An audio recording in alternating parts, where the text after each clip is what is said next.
ध्यान में रखें, स्वतंत्रता आराम से नहीं मिली, चरखे से नहीं मिली। पढ़ पढ़कर सत्याग्रह प्रकाश सभी नाचे थे, खुश होकर मृत्यु पत्र स्वयं बांटे थे। आजादी को भीख न समझो कीमत दी है, देकर भक्त बिस्मिल में ये रंगत दी है।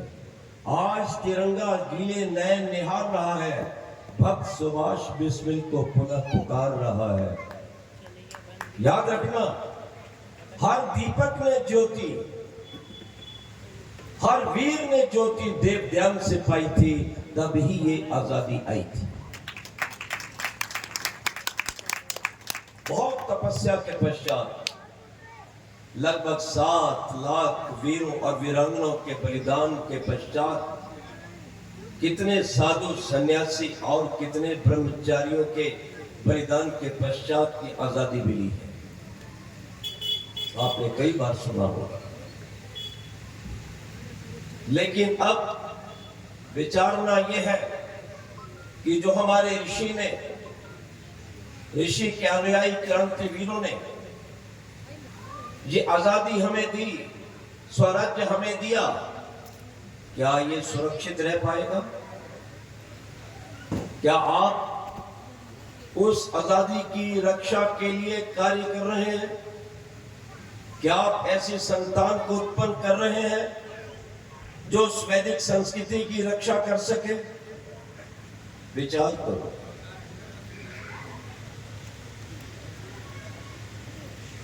और अपने परिवार में देखो, अपनी संतान को देखो, जिन गुणों से और जिन आतंकवादी मुगलों से आपने आजादी पाई थी, क्या आपकी संतानें उन्हीं के मार्ग पे तो नहीं चल रही? उन्हीं का खान पान तो नहीं है? वही अंडा, मांस, बीड़ी, सिगरेट, शराब? क्या आपके बेटे गोरों के गुलाम तो नहीं हो रहे? कि बिना अंग्रेजी के उनको कोई कमीज, कोई टी शर्ट अच्छी नहीं लगती? हमें आज भी ऐसा लगता है कि हमें आज भी अपनी धोती, टोपी, पगड़ी से प्यार नहीं रहा, अंग्रेजी वेशभूषा से प्यार। अंग्रेजी खान पान, अंग्रेजी ढंग का सोना, अंग्रेजी ढंग का पकाना, अंग्रेजी ढंग का गाना और मम्मी डैडी का राग अलापना, और अपने सच्चे भगवान से दूर चले जाना। और उस महादुष्ट के विद्यालय में आपका पढ़ना, जिसने केवल 3 लाख लोगों का खून बहाया था गोवा में, सेंट जेवियर, किनका? उन आर्य हिंदू भाइयों का जो कि ईसाई नहीं बनना चाहते थे। उन्होंने अपनी जान दे दी, पर अपने धर्म को नहीं छोड़ा और पापी बनकर विधर्मी नहीं हुए। वो था सेंट जेवियर, जो वीर हंसते हंसते वेद मंत्र पढ़ते हुए, गले में जनेऊ रखते हुए, धोती बांधकर, शाकाहारी होकर भारत माता के लिए बलिदान हो गए। क्या वो वेशभूषा आपके घर में है? क्या कम से कम वार्षिक उत्सव पर आप धोती पहनना अच्छा समझते हैं? क्या आपके बच्चों के गलों में जनेऊ है? जो जनेऊ राम प्रसाद बिस्मिल, भगत सिंह, चंद्रशेखर आजाद के गले में था, जो आपको बताता था कि आपकी संतानें पहलवान हो, कंधों से जो भी काम करें वो दिल से करें, और जब काम जिस बात का बीड़ा उठाएं, कमर कस के उठाएं, इसलिए जो भी ऐसे जाता है। विचार कर, यह जो पवित्र की क्या महिमा है, यह भगत सिंह से जानो, बिस्मिल से जानो, चंद्रशेखर आजाद से जानो। भगत सिंह को गोरों से लड़ते हुए देश की आजादी के लिए उन पे गोला बारूद चलाने के कारण फांसी की सजा हुई। दादाश्री जेल में मिलने गए सरदार अर्जुन सिंह आर्य, अपने पौत्र को जेल में देखकर उनकी आंखों में आंसू आ गए। भगत सिंह ने जब देखा कि दादाश्री रो रहे हैं तो उनको अच्छा नहीं लगा। जब वो थोड़े पास में आए तो कहने लगे, दादाजी इन आंसुओं को पोंछ लो और उस दिन का विचार करो जब आपने मुझे यज्ञ वेदी पर खड़ा किया था और एक आर्य जगत के प्रसिद्ध पंडित ने मेरे गले में जनेऊ डाला था। तब आपने कहा था, मेरे बेटे मैं तुझे अपने वतन के लिए बलिदान करता हूं। और जो कुछ आपने कहा था दादाश्री, अपने देश के लिए बलिदान होने के लिए मैं आया हूं, आप आंखों को पोंछ दो। ये वीर पैदा किए थे आर्य समाज ने। आज कहां गई वो जवानियां, कहां गया वो खान पान, कहां गया वो आचरण और कहां गई वो शिखाएं जो बिस्मिल के सिर पे थी। भगत सिंह चंद्रशेखर आजाद के सिर पर चोटी थी, वो चोटियां कहां हैं? हम नकली बनावट बना के बैठे हैं, कभी हॉर्स कट और कभी पता नहीं कौन सा कट लेके आ जाते। अरे मनुष्य कट के रहे हैं। मुल्लों की दाढ़ियां उगा ली सिर पे, चोटियां आपकी साफ हो गई, अंग्रेजों का बाना हो गया। मां ने दुपट्टा छोड़ा तो बेटी ने सलवार छोड़ी। ये किसका आचरण है? ये उनका, जिनको लाखों वीरों ने इस देश से निकाला था बाहर कि हमारी संस्कृति को बर्बाद न करें। मैं आपसे पूछना चाहता हूं, यदि आज के दिन पुनः लौटकर रानी झांसी आ जाए, भगत सिंह आ जाए, चंद्रशेखर आजाद आ जाए, राम प्रसाद बिस्मिल आ जाए और हमारे बच्चों को, युवाओं को देखे तो पहले गोली किसे मारेंगे? क्या सोचेंगे? अरे दिन दुष्ट परंपराओं को, खान पान को, इस देश को जो बदनाम कर रहे थे, उन लोगों के आचरण को हटाने के लिए हमने बलिदान दिया। अरे तुमने उनका ही चाट लिया, उसी गंदगी को तुमने चाट लिया। ये विचार करके जाओ। आर्य समाज एक क्रांतिकारी सभा है। देवदयाल एक क्रांतिकारी थे। देवदयाल ने कोई मत, मजहब, सेक्ट, फिरका, रिलीजन नहीं बनाया। आर्य समाज कोई धर्म नहीं है। आर्य समाज सनातन धर्म की रक्षा करने वाली, इस देश को बचाने वाली, स्वराज्य को लाने वाली और देश की आजादी के लिए 80% लोगों को जेल में भरने वाली एक सभा है, एक आंदोलन है। ऋषि ध्यान द्वारा चलाया गया। याद रखो, हमारा धर्म सनातन धर्म है और हमारा ग्रंथ वेद है और ब्रह्मा, विष्णु, राम, कृष्ण आदि हमारे देवता हैं। हम पूजा ओम की करते हैं, ध्यान उसका करते हैं, आचरण अपने देवों का करते हैं और व्यवहार अपनी मानवता का करते हैं। याद रखो इस बात। जैसा अपने लिए सोचें वैसे आप दूसरे के लिए सोचें। यस्तु सर्वाणि भूतानि आत्मनेव पश्यति सर्वभूतेषु च आत्मन ततो न चिकित्सति। ये वेद का मंत्र है, 40वें अध्याय का। किसको भगवान मिलेगा? कैसे धरती पर शांति आएगी? कैसे भारत का माथा ऊंचा होगा? कैसे भारत विश्व गुरु बनेगा? ये मंत्र है मूल, इसको समझ लो। कैसे सास और बहू का व्यवहार हो, पिता और पुत्र का हो, पड़ोसी का हो, भाई का भाई से हो, बहन का बहन से हो, इस सारे वेद मंत्र के सूत्र में निहित है। और एक ही बात कही गई है, जो अपने लिए अच्छा नहीं लगता वो दूसरों के साथ मत करो, और जो तुम्हें अपने लिए अच्छा लगता है वही दूसरों के साथ करो। लेकिन विधर्मी, मजहबी, क्योंकि धर्म चलता है सर्वव्यापक ईश्वर से और मजहब चलते हैं तथा कथित स्वार्थी लोगों से। धर्म का संस्थापक वो है जिसने सूर्य, चंद्रमा, इस धरा को, विभिन्न प्रकार के फल फूलों को और हमें बचाया है।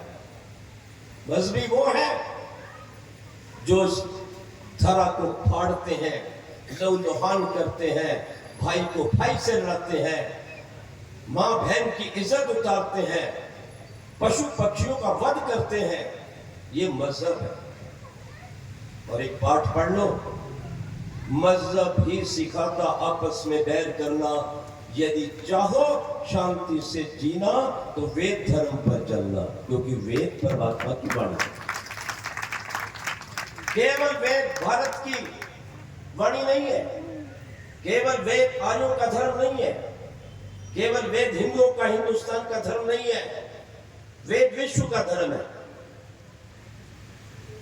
और उसी पर चलकर इस विश्व में, इस धरा पर शांति हो सकती है, अन्यथा नहीं हो सकती। सूरज, चंद्रमा, तारागण, पृथ्वी, फल फूल, मैं आपसे पूछता हूं, क्या किसी के ऊपर हिंदू का नाम लिखा है? क्या मुसलमान का नाम लिखा है? क्या ईसाई का लिखा है? क्या पारसी का लिखा? नहीं। क्यों? क्योंकि भगवान ने ये सब कुछ सबके लिए दिया है। और इसी तरह से वेद में किसी मत पंथ का और मत पंथी का नाम नहीं है। जैसे भगवान ने सूर्य, चंद्रमा, तारे सबके कल्याण के लिए दिए हैं, सारे फल फूल सबके उत्थान के लिए दिए हैं, उसी प्रकार से भगवान ने वेद धर्म सबके कल्याण और उत्थान के लिए दिया है। और जो जो वेद पर चलेंगे उनका कल्याण और उत्थान होगा, और जो जो उसके विरुद्ध मजहब पर चलेंगे उनका विनाश होगा। वो हो रहा है। आखिर दुनिया दुखी होकर, खून खराबे से लथपथ होकर कहां आएगी? भारत की ओर आएगी। कितना खून खराबा हो रहा है मालूम आपको? बिना कारण के गाजा वाले घुस गए इजराइल में, 1200 लोगों को मार दिया, अनेक बच्चों को, बहनों को, अनेक युवतियों से रेप किया, अनेक को पकड़ के ले आए, छेड़ा उनको। हम किसी को छेड़ते नहीं और छेड़ने वाले को छोड़ते। ये भारत का फार्मूला अपनाया उसने, वयम तुभ्यम बनेता श्याम। याद रखो, मानो दुष्यंत ईशत, हम पर कोई दुष्ट नीच चरित्रहीन शासक ना बने, भगवान कहता है। अपनी मातृभूमि के लिए बलिदान होना सीखो। अगर धरा ही आपकी स्वतंत्र नहीं रहेगी तो आपका चरित्र, आपका धन, आपकी कार कोठी, आपकी बहू बेटी कैसे सुरक्षित रहेगी? देखो जरा बांग्लादेश में क्या हुआ, विचार करना इस बात पर। लेकिन इजराइल के लोग भक्त थे अपनी भूमि के, इन्होंने 1200 मारे, उन्होंने घुसकर 52,000 मारकर पूरी गाजा पट्टी का और लेबनान का कब्रिस्तान बना दिया। क्या मिला? क्या पैदा हुआ? लेकिन एक बात उन्होंने दिखा दी, हमने तुम्हारा कुछ नहीं बिगाड़ा था, लेकिन तुमने गंदी हरकत की तो अथर्ववेद में लिखा है, ऐसे दुष्टों का बीज नाश कर दो। पढ़े ना जाकर, इतना मारो, इतना काटो, कुत्ते और बिल्ले खाएं, बाघ और कौवे खाएं। ये अथर्ववेद का वचन है। और साफ कहता है, परमेश्वर वेद में कहता है, अपनंतो रावण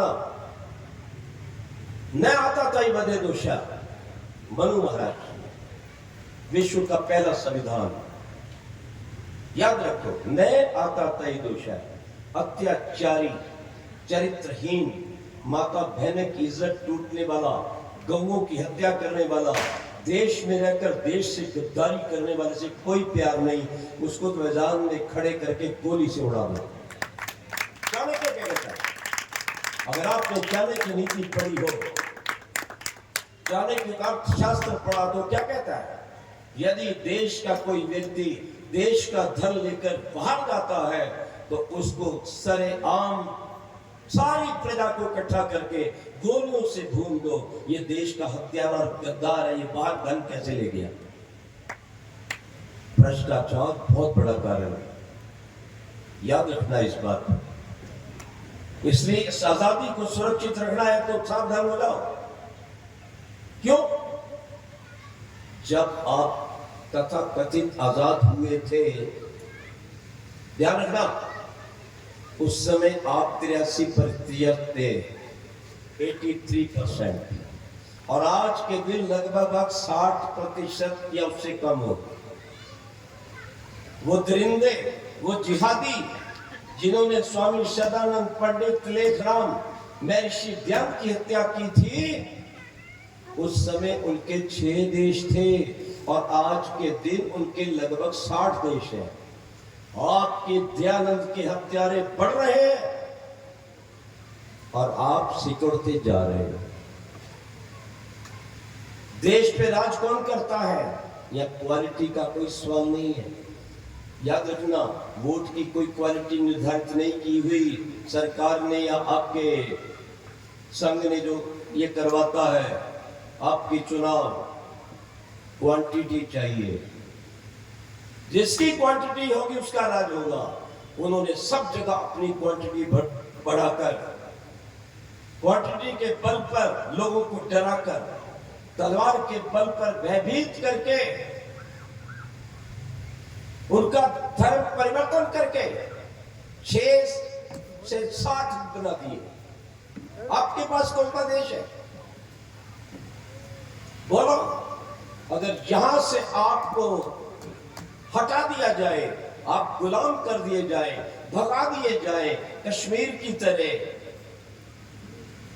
बांग्लादेश की तरह, कौन सी जगह जाओगे? लेकिन बड़ी विचित्र बात है कि वहां से, म्यांमार से रोहिंग्या चलकर बिल्कुल नजदीक चीन है, वहां नहीं जाते, दिल्ली आ जाते हैं और कजरी उनको पालता है। वो केजरी सबसे धूर्त, सबसे गंदा, सबसे अधिक पढ़ा लिखा ये देश का ऐसा गंदा नेता है। इसने पाल रखे सारे रोहिंग्या वहां करोड़ों, केवल वोट के लिए। जैसे कुछ देश के गद्दार नेताओं ने जब देश का बंटवारा हुआ धर्म के नाम पर, तो जाने देते ना इनको, क्यों रोका था? रोका इन्होंने अपनी वोट के लिए, या उनका कि बाप दादा का रिश्ता होगा ना उनके साथ, वो भी लोग कहते हैं। अब विचार करो, आगे आने वाले समय का ध्यान करो। यदि इस तरह से चुप बैठे रहे, आपने अपनी संतति को नहीं बढ़ाया, अपने धर्म से प्यार नहीं बढ़ाया, एकजुट होकर, याद रखना, देश की रक्षा करने वाले आतंकवादी के विरोध में भारतीय संस्कृति के प्यारे को मिलकर वोट नहीं दी, तो देश की गुलामी में अधिक देर नहीं लगेगी। मैं दावे से आपको कह रहा हूं, मुझे नक्शा दिखाई दे रहा है। नहीं भी हमारा क्या बिगड़ता है, हिंदू कभी खत्म नहीं हुआ। अरे तू और तेरी औकात क्या है? अपने बच्चों को देख, है, अपने मंदिरों को देख, अपनी समाज को देख, अपनी वेशभूषा को देख, अपने खान पान को देख, अपनी बच्चियों के आचरण को देख। कौन आ रहा है? क्या मुसलमान की लड़की भाग रही है हिंदू की तरफ, या हिंदू की मूर्ख लड़कियां भागती हैं? कौन कट के आता है? किनको फ्रिज में डाला जाता है? और एक मारती और पीछे लाइन लगी है कटने वालों की।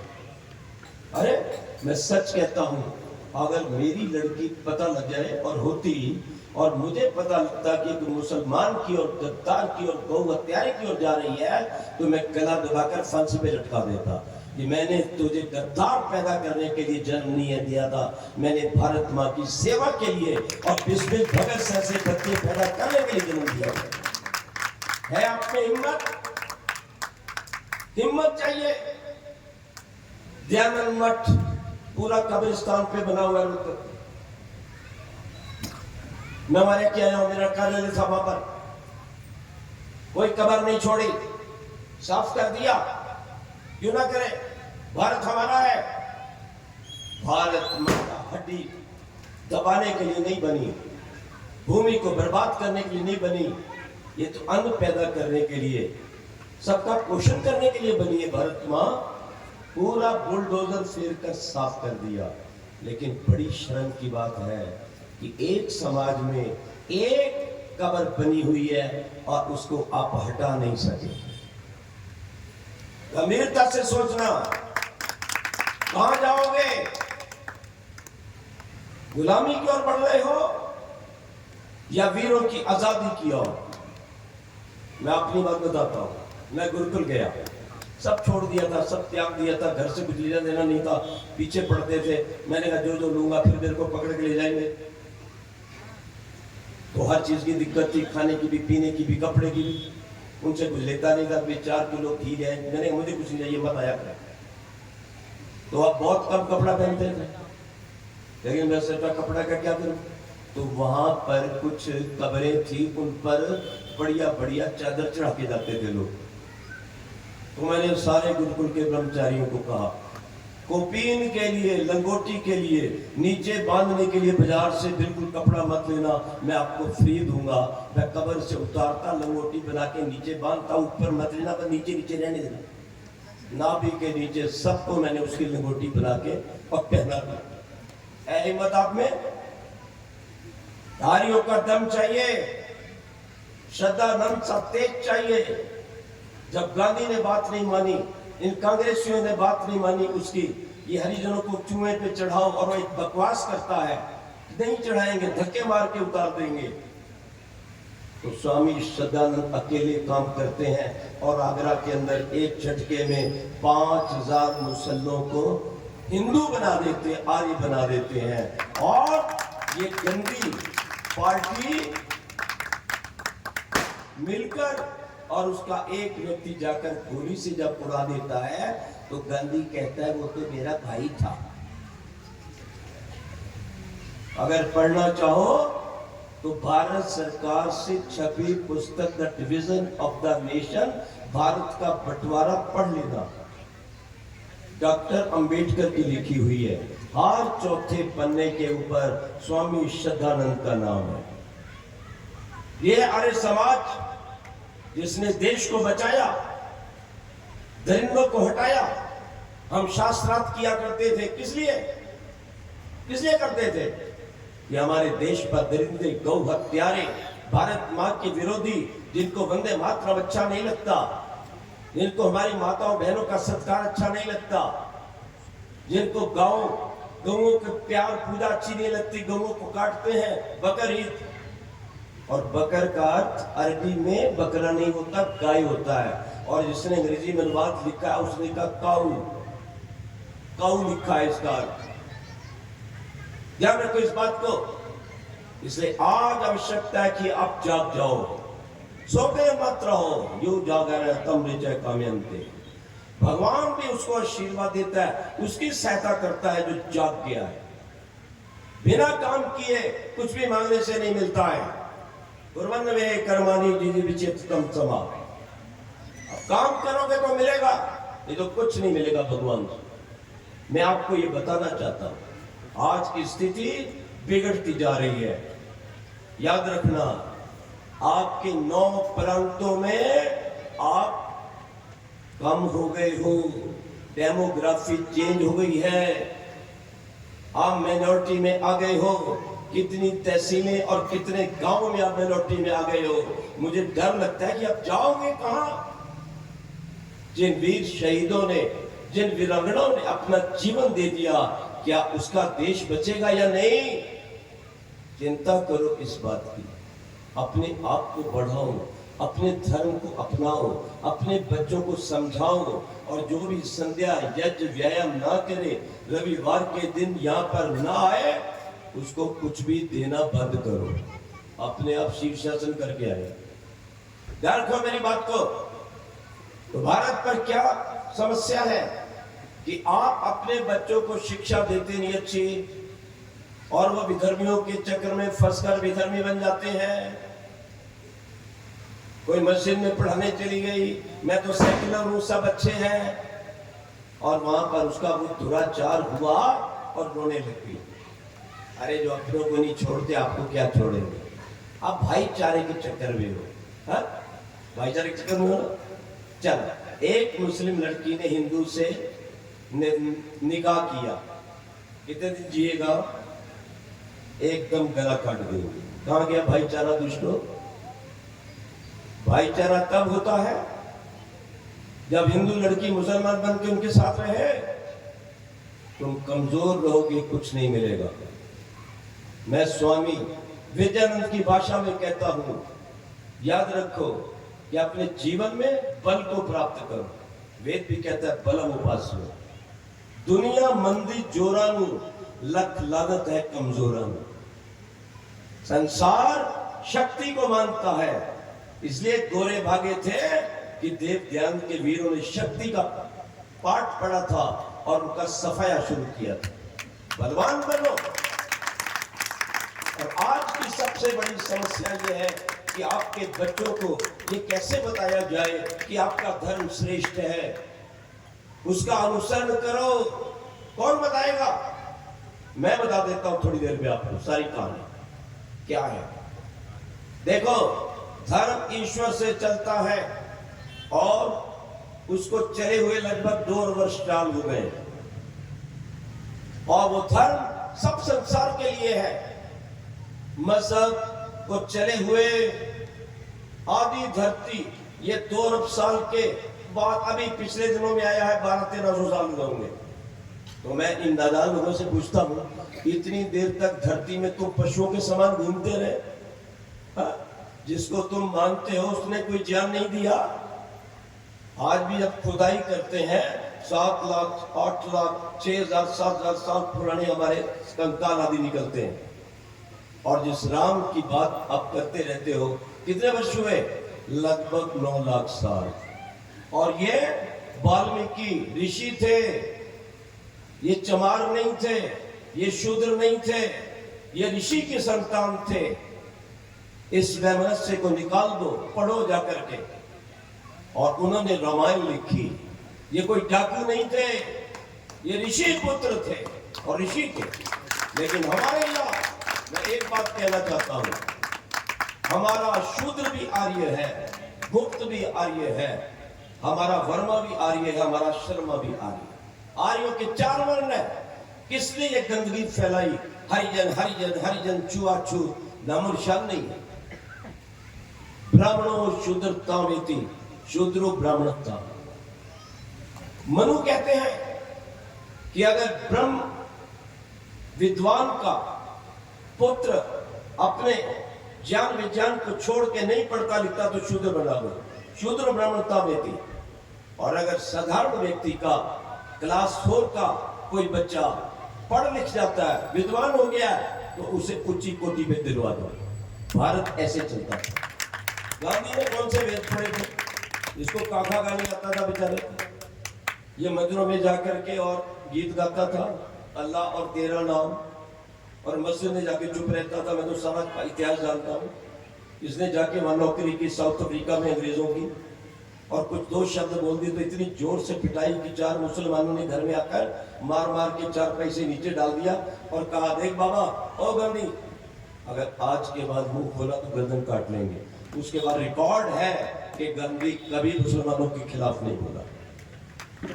हरिजन में लिखता है, याद रखो, लेक्चर देता है, पाकिस्तान मेरी छाती पे बनेगा। और हरिजन पत्रिका में लिखता है, अगर अपने परिवार के कुछ लोग अलग रहना चाहे तो मुझे क्या आपत्ति है। वाह रे वाह गांधी, दे दी हमें आजादी बिना सोच बिना विचार, है साबरमती के कंठ तूने कर दिया बर्बाद। ये सच्चाई है। अगर किसी दिन और रह जाता तो आप बचते नहीं आते। मैं सच्ची बात कह रहा हूं। तो हमारा ईश्वर एक है, नेक है, सबके लिए है, न पैदा होता है, न मरता है, न शक्ल है, न सूरत है, और हमेशा हमारे साथ रहता है। क्योंकि तुम्हें माता का पिता, वो माता पिता है, और इनका मजहबियों का 4थे आसमान, 7वें आसमान, उससे ऊपर कोई तूफान, कोई आसमान। हमारे एक मित्र है शकील, साइंटिस्ट शकील अहमद, नासा में काम करते हैं। मैंने कहा, sir, is there any 7th heaven in the sky? बोले, nothing, it is all fake, ये सब झूठ है, ऊपर कोई 7वां आसमान नहीं है। अभी हमारा रॉकेट गया, अगर हुरे परिये ऊपर होती, हाँ, तो जड़ के आप भी उसके दर्शन कर लेते चिचोली वाले। 3,40,000 ऊपर गया रॉकेट। उन्होंने कहा ऊपर कुछ नहीं है, और ये कहते तख्त में बैठा है। और मिलता कैसे है?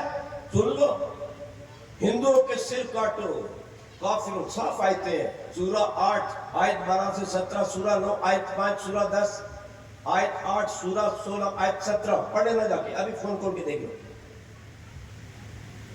ये सारी आयतें मैं जब अब्दुल कलाम को मिला था राष्ट्रपति भवन में, मैंने कहा sir we are not working at the root level to uproot this terrorism.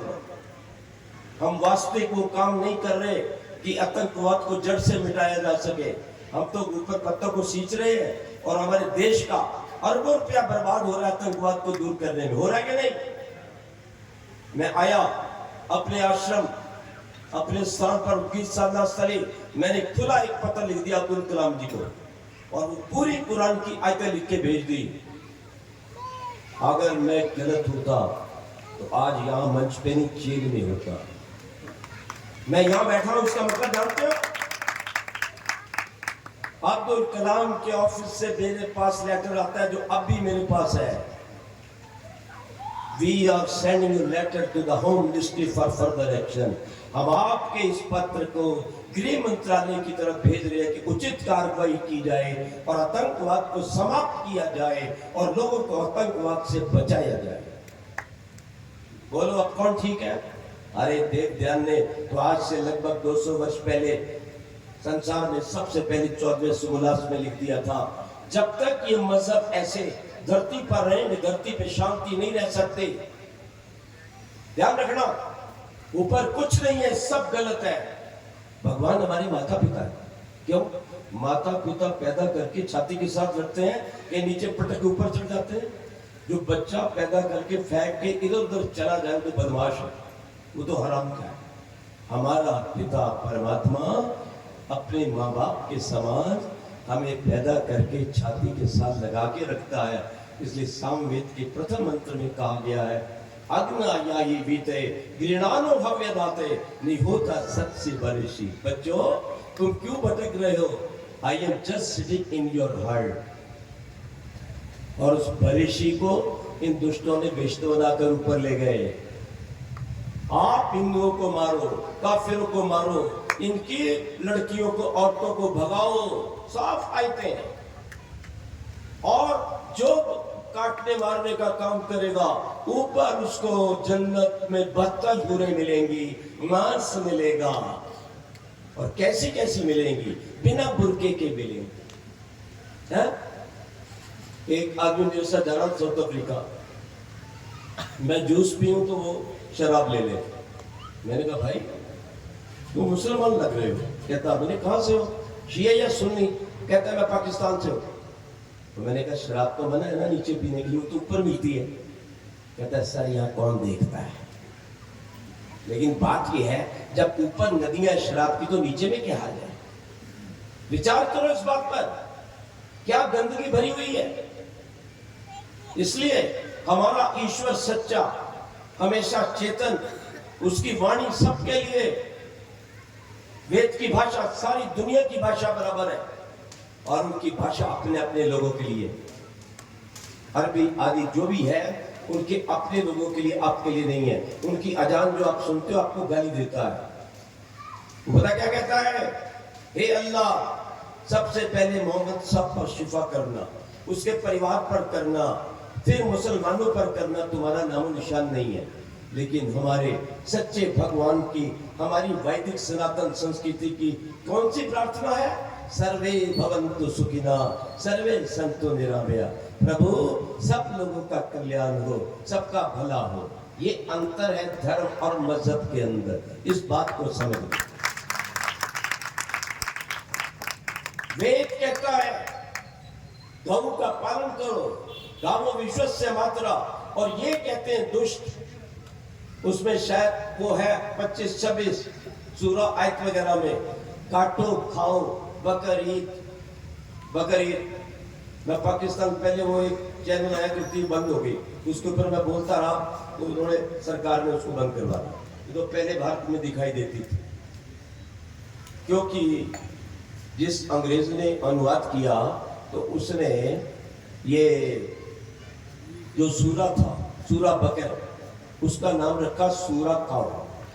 उसी दिन बकर ईद के दिन मैंने पाकिस्तान का टीवी खोला तो वहां पर क्या गौओं की लाइन लगी हुई है। हम कहें गाय प्यारी माँ है, सबको दूध देती है, अरे ऑक्सीजन देती है, उस पे तो हाथ फेरने से अनेक लोग चले जाते हैं। आज मैं उस आश्रम में गया था, पहले गाय को हाथ फेरा, माथा लगाता हूँ, मैं लिपटता हूँ। उस गाय को लिपटने के लिए आप विदेश में जानते हो कितने डॉलर खर्च करने पड़ते हैं? ये कहते गाय को काटो। बुद्धि कितनी भ्रष्ट हो गई, सब उल्टा काम लिखा है। हम कहते संगठन संवर्धन, मिलकर चलो, प्यार से रहो, ये कहते नहीं, मारो काटो अलग करो। विचार करना इस बात पे। और कितना बड़ा अंतर है, सोचो। भगवान ने, ईश्वर ने अनेक स्त्री और पुरुष पैदा किए। क्यों?